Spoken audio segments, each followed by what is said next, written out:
নমস্কার, আমি সোমা দে, মিসেস দেশ ব্লগে আপনাদের সকলকে স্বাগত। আমি আজকে আপনাদের সামনে গরমের দিনের একটা ঠান্ডা পানীয় খুবই উপকারী বেলের শরবত করে দেখাচ্ছি। চলুন ভিডিওটা সম্পূর্ণ দেখুন। খুবই ছোট্ট ভিডিও, অবশ্যই আপনারা বাড়িতে এইভাবে বানাবেন, বানিয়ে বেলের শরবত খাবেন।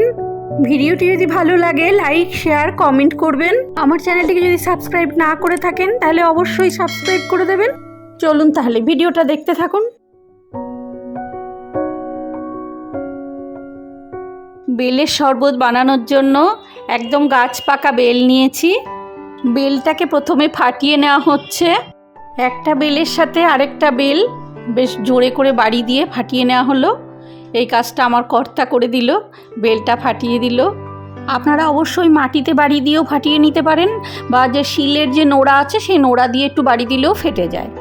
দেখুন, খুব বিশ্বাস করেই কিনতে হয় বাজার থেকে, এখন গাছ পাকা বেল বলে ওরা বিক্রি করে। সত্যি গাছ পাকা বেলটা খুব ভালো, ভেতরটা একদম মোলায়েম মিহি। বেলের চারাগুলো থেকে চামচের সাহায্যে বেশ প্রেস করে করে বেলগুলোকে বার করে নেওয়া হচ্ছে।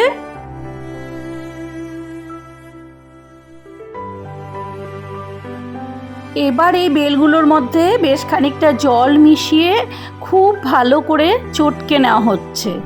এই কাজটাতেও কিন্তু আমার কর্তাই আমাকে হেল্প করলো। খুব ভালো করে এটাকে চটকে নিয়ে প্রথমে একটুখানি চিপে চিপে নিতে হবে, যতটা ছিবড়ে বেরোয়।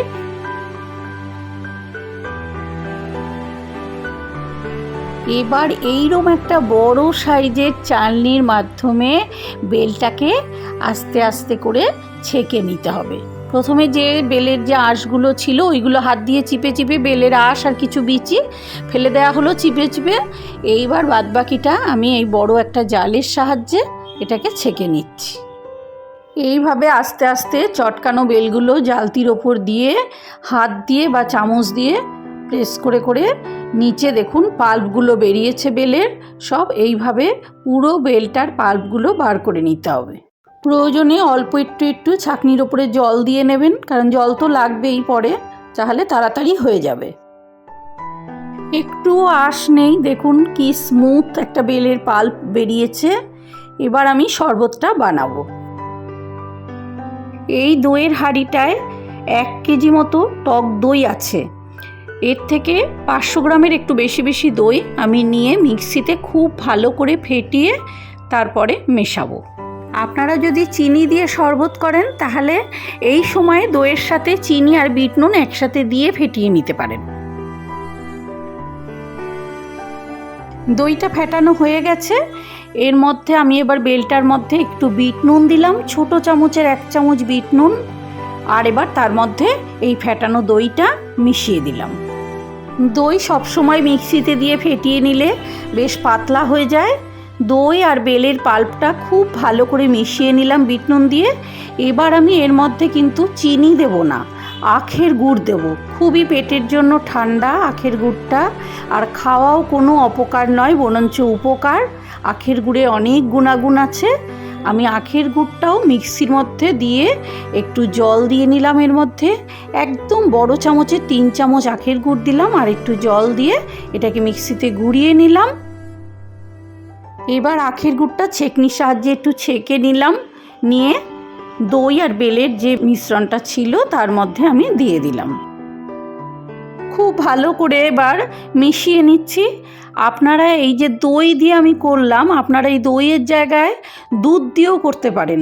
বেশ গাঢ় দুধ দিয়ে কিন্তু বেলের শরবত খুব ভালো লাগে। সেক্ষেত্রে লবণটা অবশ্যই দেবেন না, আর গুড়টাও পরিমাণে আর একটু কম দেবেন। এখানে দইয়ের টককে ব্যালেন্স করার জন্য গুড়টা একটু বেশি দিয়েছি। এবার আমি এর মধ্যে ফ্রিজ থেকে বরফের ট্রে বার করে বেশ খানিকটা বরফ কিউব মিশিয়ে দিলাম। এইবার বরফের কিউব সমেত পুরো শরবতটাকে বেশ ফাঁপানোর জন্য, দেখতেও সুন্দর লাগে, খেতেও খুব ভালো লাগে, তাতে বেশ ফাঁপানোর জন্য আমি মিক্সিতে দিয়ে অনেকক্ষণ হুইপিং করে নিলাম। বরফটাও গলে একেবারে ঠান্ডা পানীয়তে পরিণত হলো, আর বেশ ফেপে গেল শরবতটা। ওপরের দিকে দেখুন কতটা ফেনা হয়েছে। খেতে খুব ভালো লাগে এইরকম শরবত। অবশ্যই বাড়িতে এইভাবে করবেন। এই সময় আপনারা একটু করে গন্ধরাজ লেবু বা খুব ভালো যে কাগজি লেবু, সেই লেবুর রস একটু করে মিশিয়ে দিতে পারেন। খুব সুন্দর আরেকটা গন্ধ হয় এর ভেতরে। এবার আমি একটু লেবু চাকা চাকা করে গার্নিশিং করে প্রতিটা গ্লাসের মধ্যে একটা করে পাইপ দিয়ে আমি প্রেজেন্টেশন করলাম। কি অসাধারণ টেস্ট হয়, অবশ্যই বাড়িতে আপনারা এইভাবে খাবেন। বেলের কিন্তু প্রচুর গুণাগুণ। বেলকে শ্রীফল বলা হয়। এই বেল আমাদের এত গুণ দেয় যে শরীরের বিভিন্ন রোগ সারাতে কাজে লাগে।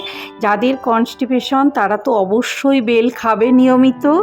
আর তাছাড়াও বেল খেলে অনেক রোগ সারে, এই জন্য বেলকে মহৌষধি হিসাবে ব্যবহার করা হয়। তাহলে বানিয়ে ফেলুন বেলের শরবতটা। তাহলে দেখলেন বেলের শরবতটা নিশ্চয়ই খুব সহজ লেগেছে। একদম ছোট্ট করে দেখিয়েছি। অবশ্যই এইভাবে আপনারা বেলের শরবত বানাবেন। আর ভিডিওটি ভালো লাগলে লাইক, শেয়ার, কমেন্ট করবেন। আমার চ্যানেলটিকে সাবস্ক্রাইব করে আমার পাশে থাকবেন। নমস্কার।